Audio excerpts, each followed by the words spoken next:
Inspector, இவன் புருஷ படிப்பறிவே இல்லாதவன், ஒரு வேலைக்கு கூட போக மாட்டான். நீங்க சொல்றத வச்சு பார்த்தா இந்த வேலை இல்லாத முட்டாள் கிட்ட 50 கோடி ரூபாய் கார் எப்படி வந்தது?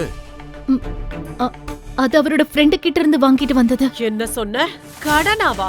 அப்படியே இருந்தாலும் இந்த உதவாக்கரையோட 50 கோடி ரூபாய்க்கு கார் வச்சிருக்கிற அளவுக்கு ஃப்ரெண்ட் யாரு? சரி, அப்படியே இருந்தாலும் இவ்ளோ காஸ்ட்லியான காரை யாராவது ஓசியில கொடுப்பாங்களா? அப்போ இந்த ஒத்த பைசாக்கு பிரயோஜனம் இல்லாதவனுக்கு 50 கோடி ரூபாய் வர்த்துள்ள காரை கடனா கொடுத்தவனோட பேரை சொல்லு. பாட்டியின் இந்த பேச்சை கேட்டு ஷர்மிளாவுக்கு தலை சுற்றியது. தீபக் கண்டிப்பாக ஏதோ குழப்பம் செய்திருக்கிறான் என்று அவள் புரிந்து கொண்டாள்.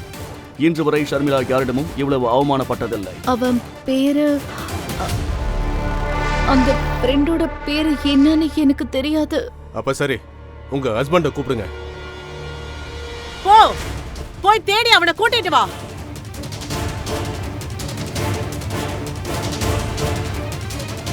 இதை பார்த்து ஷர்மிளா மிகவும் பதற்றம் அடைந்தாள். இங்கேயும் காண பாட்டிமா. இன்ஸ்பெக்டர் சார், எனக்கு என்னவோ இந்த புருஷன் பொண்டாட்டி 2 பேரும் சேர்ந்து தான் இந்த திருட்டு வேலையை செஞ்சிருக்காங்களோடு தோணுது.